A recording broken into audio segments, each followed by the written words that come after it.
So yesterday we got stopped off at glucocorticoids. I was telling you about anti-inflammatory drugs. Now, as such, anti-inflammatory drugs में mainly जो glucocorticoids आते हैं. So before that, what they will do is essentially they will go into your cytosol and they will bind to specific receptor.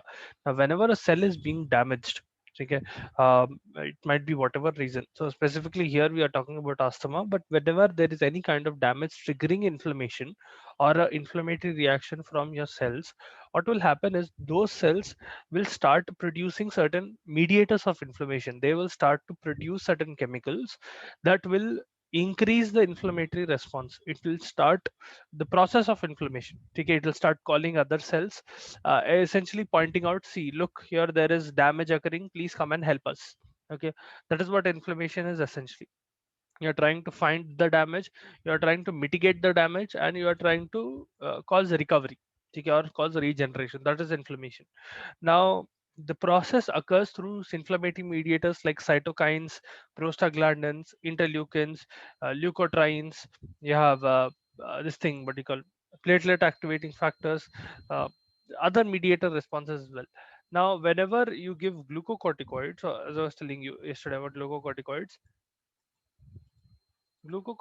enter into the cytosol and attach to a receptor in the cytosol. Okay, attach to a receptor in cytosol. Because of this, what happens is this receptor is specifically present near your nucleus, and because of this, what happens is specific type of mRNA are produced. Very special type of mRNA are produced. Those mRNA will in turn cause decrease in mediator response, inflammatory mediators. So what will happen is all of these inflammatory mediators, it will start off with interleukins. Interleukins will trigger cytokines. Cytokines will trigger prostaglandins, so on and so forth. That reaction keeps on continuing. Several cells are involved and all of that occurs. But if you are stopping the first reaction itself, all of those will be decreased. So what glucocorticoids do is, because they are producing this type of mRNA, they are causing the production of these mRNA, cytokines, prostaglandins, leukotrienes, all of their production will decrease, their synthesis will decrease. As such, you are getting an anti-inflammatory effect. Inflammation will not occur without the mediator. Okay? If no one is there to tell your body ki there is damage occurring to that side, no one will know that there is damage to that side. Okay, or at least that response will be delayed to a great extent. Here, the problem in asthma is that the inflammation is occurring to a very high degree where it is harmful to the patient. Okay, a lot of mucus is being secreted, a lot of uh, pus is coming to picture. Essentially, what is happening is your bronchi are being constricted and they are being blocked. You don't want that to happen. Hence, you are trying to stop inflammation. One drug that you can give is glucocorticoids, one type of drug. So इसमें आता है आपके prednisolone, hydrocortisone, all of that. Now, generally, oral prednisolone can be given, but it has a lot of side effects. Okay? Especially, it will cause something called this thing. It will cause lipolysis. Okay? And it will cause uneven distribution of fat. Wherever adipose tissue is present, it will cause breakage of adipose tissue there, and it will cause fat distribution in various areas, especially on the face, wherein the patient will have a moon face, okay, fat deposition on their face, and on their neck and shoulders, especially on their shoulders, it will appear as a buffalo hump. I'll show you how it looks once again. Hmm. See, this is how it looks. Now, by giving treatment and doing a few things, you can treat it, but essentially, this is a buffalo hump. Okay? That is not a problem in your vertebral column. Okay, it is a problem of fat distribution. Okay, as you can see, this lady is somewhat plump. Okay, यहाँ पर it is not a big difference. It is not that she has gotten thinner as such. It is just that she has gotten proper treatment. You can see that fat is being distributed unevenly here and there, and you will see that disproportionate distribution of fat occurs. Now, eventually, if you are able to treat this, maybe you are taking the patient off prednisolone, you're stopping the drug essentially. Eventually, what will happen is that fat distribution becomes even, and as you can see here, this became much more even comparatively. The buffalo hump is gone. Camel hump भी बोलते हैं उसको. Some patients also have fish mouth. ठीक है, because of excessive fat being deposited near their cheeks and in their lips, they will have a fish shaped mouth. वो भी एक problem रहता है prednisolone से. So there is that. um, Mainly prednisolone or glucocorticoids are given for acute exacerbation of asthma. ठीक है, for acute attacks, very very useful. Long term treatment में use करे ना करे, it can be used for acute exacerbation. Inhaled steroids are used generally. Long term prophylaxis के वैसा use कर सकते हैं आप. As such, if patients who generally combination में देते, prednisolone is not given alone, but in combination with other drugs. Now depends on what degree of asthma they also have. If you are giving it long term, generally prophylaxis का वैसा देते, so as to not trigger any acute attacks, so that acute attacks do not occur. Every day morning or evening, at least 3-4 times in a day. Asthmatics, if you know any asthmatics in your family, you'll know that depending on the degree of, not all asthmatics are the same, but in general they'll have their inhaler with them and they'll inhale the drug at least 2 to 3 times per day. Okay, especially if they have any what you call taxing activity, in the sense that let's suppose they are walking a flight of stairs or anything that might trigger their asthma. Okay. um, Other than those side effects, other than lipolysis and fat distribution, specific side effects of inhaled steroids include voice hoarseness. This is a very specific kind of side effect. Voice hoarseness. Voice will become very hoarse and rough. It can cause sore throat, and it can cause oropharyngeal candidiasis. Okay? Because it is suppressing your immune system near your oropharyngeal area, it can lead to candida infection growing there. Normally, even if candida is present, generally आपके skin surface पे रहता है थोड़ा candida, but for a prolonged period of time, if your immune system being suppressed, inflammatory response is being suppressed, candidiasis can happen. So that is one side effect of prednisolone. Oropharyngeal candidiasis can occur. Hydrocortisone अगर use कर रहे हैं तो आप status एस्थमेटिकस में use कर सकते हैं. Hydrocortisone is another glucocorticoid, it is given IV in status asthmaticus. One very important point about glucocorticoids: never stop it abruptly. Okay, the withdrawal of drug should be slow. Okay, a gradual tapering and gradual withdrawal of drug should be done. If you immediately stop it, abruptly stop the drug, the patient will go into status asthmaticus, because it is a drug where your body will get used to it. Okay, kind of addictive in a way wherein your body will get set in the ways because of the drug. And if you want to get the patient off the drug, if you want to remove the drug, you'll have to wean it out slowly. You cannot just abruptly stop the drug and start a new drug. Okay, it'll lead to immediately it will cause status asthmaticus. So there is that. Then we have another this thing, anti-inflammatory drug. One was glucocorticoid. Then we have mast cell stabilizers.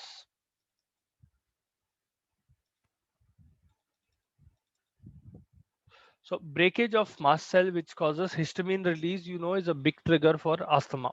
We studied about this in asthma when we discussed it in pathology. Yahan par what you are doing is you are trying to stop that breakage of mast cell. This is done by a drug called cromolyn sodium.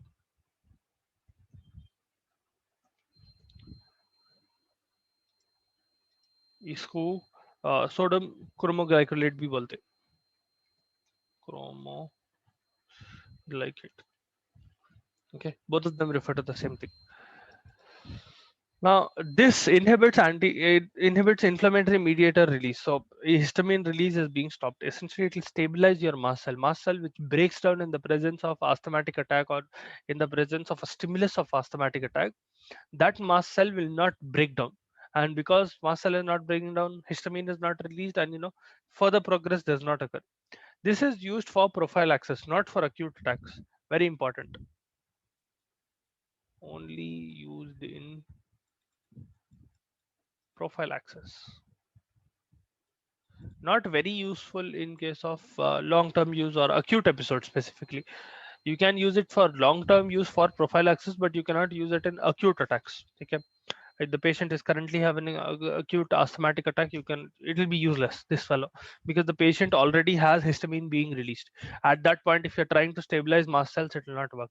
Okay, because the mast cells have already broken down. Side effects include throat irritation. It can cause throat irritation. It can cause cough. Uh, sometimes it can also cause bronchospasms, because especially if you inhale the powder of chromonal sodium, it can cause bronchospasms. um, it can be used in allergic rhinitis as well. ठीक है, common cold जो रहता उसमें भी आप use कर सकते हैं, आप नेजल स्प्रे के वैसे यूज कर सकते हैं. Sometimes you can also use it in conjunctivitis as well, not just asthma. Then there is one last drug that will be coming under other drugs in inflammatory, anti-inflammatory drugs. These are your, sorry, you must have, we came across this in immunomodulator drugs. Omalizumab, ठीक है, monoclonal antibody है ये. Omalizumab क्या करता, this is a specific monoclonal antibody, MABs बोलते हैं उसको, to IgE. Now, IgE plays a very, very important role in case of asthma. Okay? It is one of the triggers, or it is one of the first antibodies that comes into picture when a patient is having an asthmatic attack. What you are doing is you are creating synthetic drug.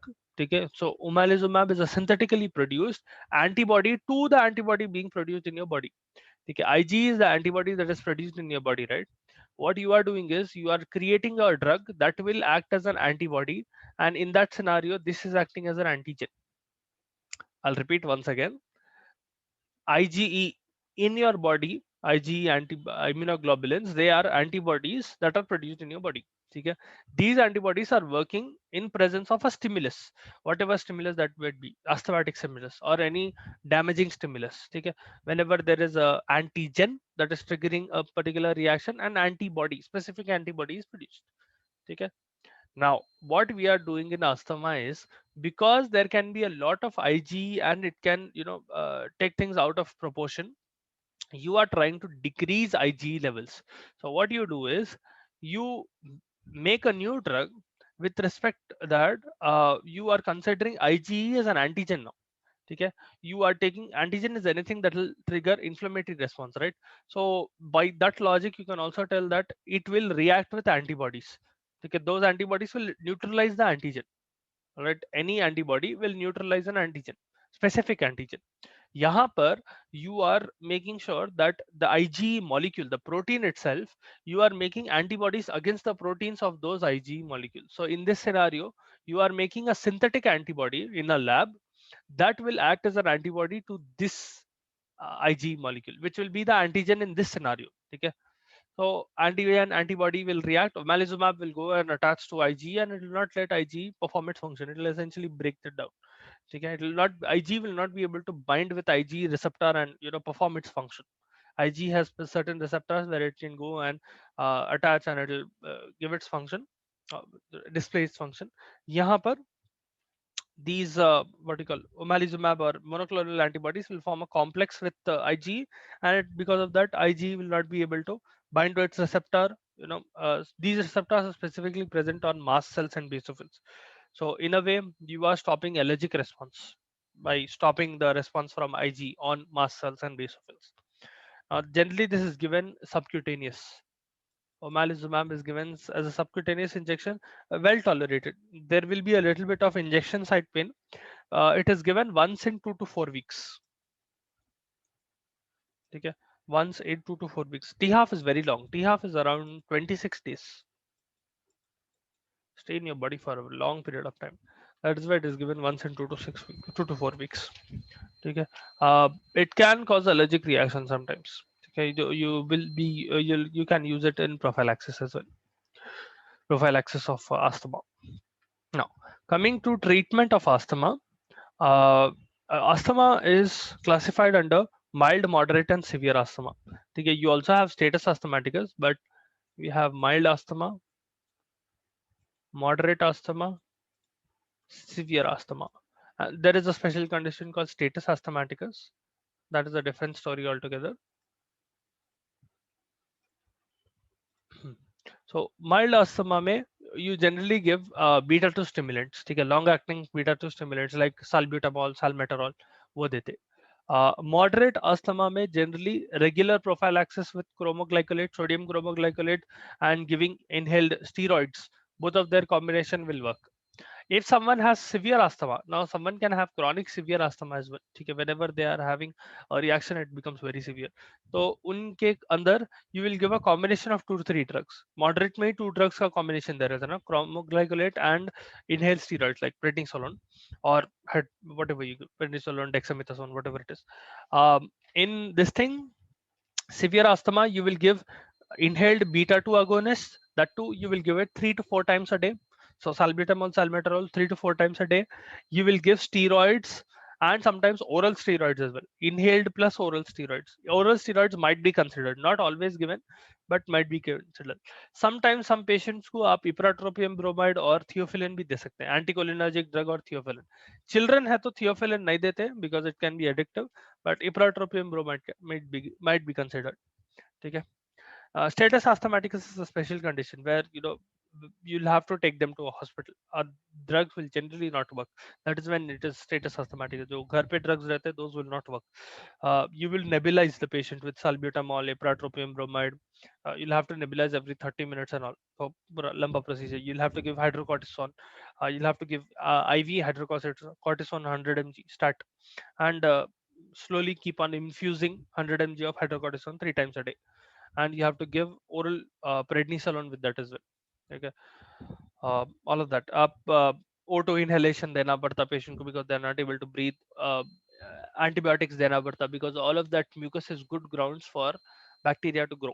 ठीक है, अगर oxygen नहीं आ रहा and आपके airway passage is blocked है, there is a chance that aerobic and anaerobic both bacteria can grow, especially anaerobic.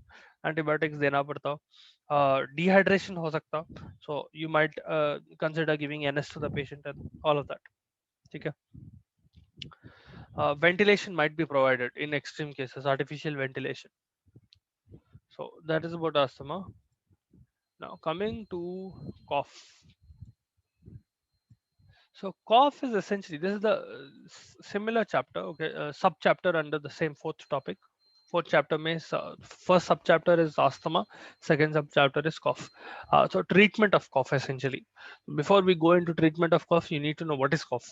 Cough is essentially a reflexive response. Okay, whenever there is a irritant in your body, specifically in your respiratory system, your body will cause a reflexive response from your abdominal muscles and as well as your intercostal muscles, wherein you will essentially breathe, exhale air out at a very high pressure.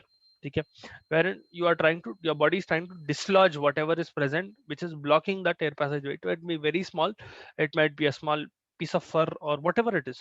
Okay, your body is essentially trying to cough it out, it is trying to force it out. Okay, that is a cough. Essentially it is a reflex of your body in order to make sure breathing is proper. ठीक है. Now, to treat cough, all you can do is you can provide symptomatic relief because cough is a reflex to a stimulant. Until and unless you are removing that stimulant, it might be whatever. So let's suppose pollen allergy hai, या there is something that is stuck in the patient's respiratory pathway that is causing them to cough again and again. But even if it is small, it got stuck. Okay, that is causing cough to occur. Now, the drugs that are used in cough are called antitussives.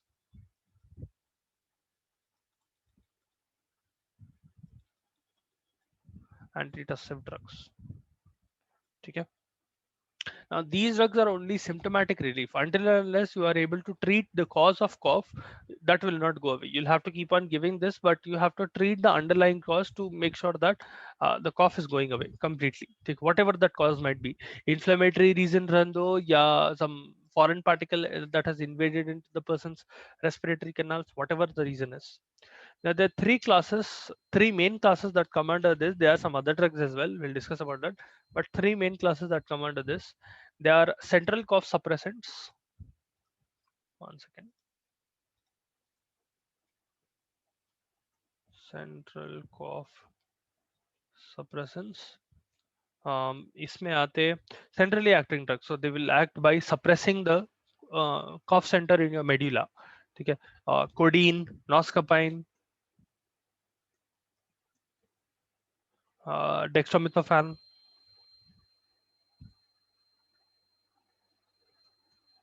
Antihistamines भी देते थोड़े scenarios में, benzonatate दे सकते, but these are the common ones: codeine, noscapine and dextromethorphan. These are centrally acting ones. They will directly go to your medulla, the brain stem के पास, and it will suppress the cough center. Then there are pharyngeal demulcents.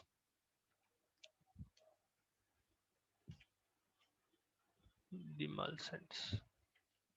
Now, demulcent is a special type of drug in the sense जैसा syrup रहता, वैसा demulcent is a special type of route of administration. Not exactly route of administration, it's a special type of formulation. ठीक है, जैसा tablets is a what do you call formulation, type of formulation, cough syrup is, your capsules are, lozenges are, enemas are, वैसा ही एक type of formulation है ये. Demulcents essentially relieve irritation of your mucous membrane. ठीक है, there will be like they will be like syrup only, but these will essentially relieve irritation of your mucous membrane by forming a protective film. ठीक है, whatever irritation is causing, see, the cough is occurring because your mucous membrane is being irritated. These drugs will essentially form a layer over that irritant. So because of that, what happens is your mucous membrane will not get irritated and will not spasm, because of which you are getting cough. ठीक है, again, this is also a symptomatic relief only. You have lozenges in this. Lozenges are like toffees. Vicks के lozenges मिलते हैं, देखो, Vicks and Strepsils, those are lozenges. Okay, you generally put it in the mouth. You don't what do you call chew it and swallow it. You just put it in your mouth and just let it swirl around so that slowly the drug is released. Okay, and keep on licking the drug essentially. Then we have cough drops. There is Linctus as well. Linctuses are alcohol based formulations. ठीक है, Linctus में थोड़ा alcohol रहता है. It will also have a little bit of central suppression, but they also do the same thing. They will smoothen out your they will, you know, what they will do is they will make a membrane over your mucous membrane. वो भी syrup के वैसा ही रहता, thick रहता, but उसमें alcohol रहता. ठीक है, then those are pharyngeal demulcents. Then we have expectorants. Lastly, if you have an agent that will not damage your respiratory pathway, if you are coughing it out, then you give expectorants. These are essentially making sure that you are coughing that thing out, you are removing that thing out. Okay, we have potassium iodide in this, guaifenesin. You can give ammonium chloride.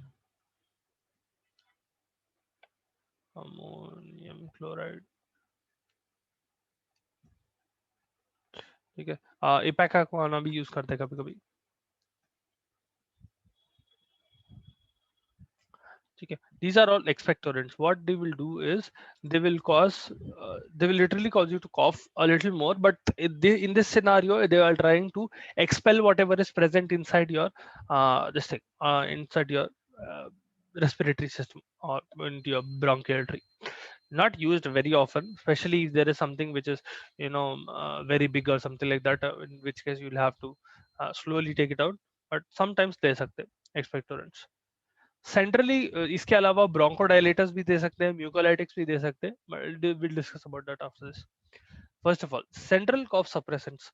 ये drugs जो है medulla को suppress करता है. As I told you, you have codeine. Codeine is less addictive, but it still has some level of addiction. These are derivatives of morphine.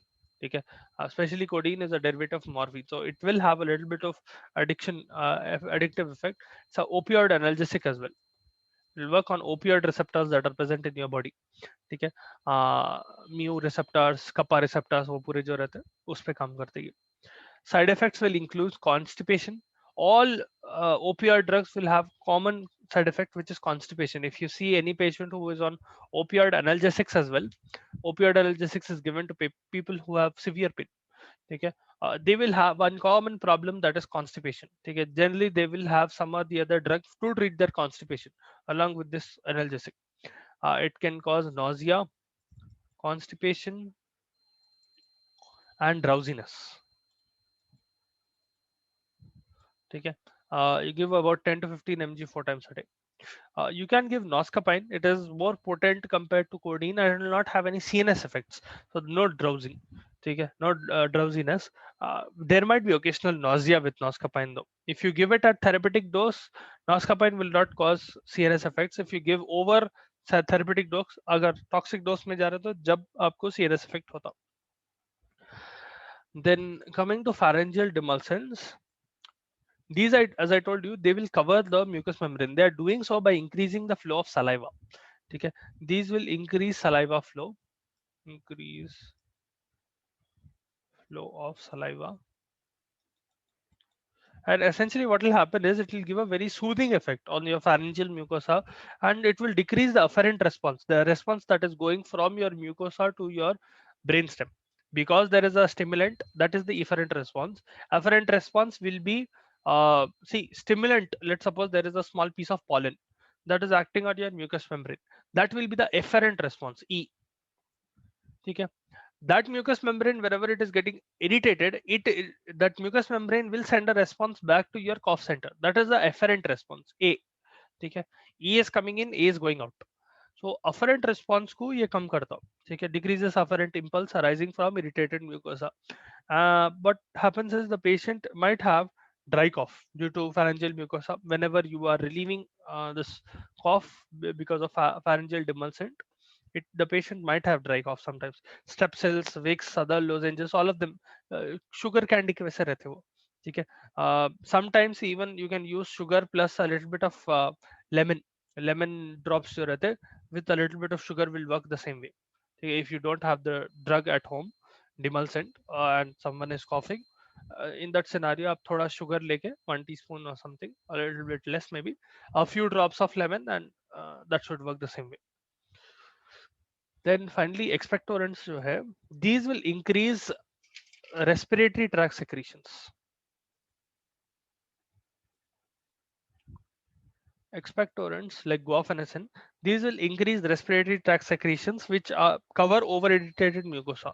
Now eventually what will happen is that increased amount of mucus will keep on sludging onto that stimulant. Let's suppose जो भी stimulant है which is causing the cough, उसके ऊपर बहुत सारा mucosa accumulate हो जाता है, and whenever this increased amount of mucosa is present, that secretion will become very thin, and it will become less viscid as well, and it will make it easier for you to cough it out. Okay, that is what expectorants are doing. They are causing you to cough, but they will make the process of coughing a little bit easier. Okay, volatile oils like eucalyptus, creosotes, alcohol, when they are administered by inhalation or with steam, they can also increase this thing, respiratory stimulations. Okay, you will generally see that whenever a patient has a lot of coughing and things like that, थोड़ा सा अमृतांजन या Vicks लेके steam inhalation करते हैं ना, that is also another technique. You're trying to just send that drug into your respiratory tract. Okay, it will increase respiratory secretions, and mucus that comes out will be very watery because of that. Okay. Uh, then other than that, you can give bronchodilators. That is another drug in cough. Severe cough अगर हो रही तो patient को bronchodilators भी use कर सकते हैं. Bronchodilators में specifically you will use salbutamol. ठीक है. If the patient is having cough because of bronchospasms, in that scenario you can use this. Sometimes you can use centrally acting cough suppressants, expectorants, and antihistamines together. Okay. Bronchodilators and mucolytics are given rarely, not as much. Only in severe type of cough, jab dete bronchodilators and mucolytics. Mucolytics are drugs that will break down mucus. ठीक है. Drugs like acetylcysteine, bromohexine, ठीक है, carbocisteine, ये पूरे जो है they will liberate certain enzymes because of which sputum which is very thick will become thin. It will have a lot of side effects though. That is why mucolytics को उतना use नहीं करते. But what happens is in patients who have very thick mucus and you're not able to cough it out, or you're not able to treat that, in that scenario you will give mucolytic a few doses, and because of that mucus becomes watery. ठीक है. Special respiratory diseases में जहाँ पर a lot of infection is also present, COPD है या bronchiectasis है, पस आ रहा बहुत सारा, तो there is a chance that bacteria are growing in that and mucus is becoming thick and viscid. In that scenario mucolytics might be used, okay, so that you can easily cough that what do you call mucus and pus like material inside out very easily. And then finally there is steam inhalation as well, very effective, inexpensive. Okay, alternative to drugs. You don't really need any drugs in this scenario. You can just use inhalation as such. uh, you can, maybe you can add things like Vicks or Amrutanjan or any stimulant in that scenario, bronchodilators. All right. So that is about antitussives and this thing. We have completed the chapter, very small chapter, anti-asthmatics and this thing. Even if they ask questions from this, they might ask it as short answers because there's not a lot to write. अगर may be अस्थमेटिक्स, अगर anti अस्थमेटिक्स use कर रहे हैं, अगर drug anti अस्थमेटिक्स question ऐसा पूछ रहे हैं, they might give it as a 7 mark answer और 8 mark answer in this thing. So in LAQ 13 marks का LAQ रहता ना, so they can split it into A and B, and they might give one of these sections as anti-asthmatics or anti-cough drugs. Not a lot of classes, not a lot of description in them, so it can be brief. Don't expect it to come as a single long answer. Sometimes they might ask you only specific classes. For example, agar antitussives hai, only and only cough suppressants, that might be asked for a short answer, 4 mark answer, because it is, well, relatively short. All right.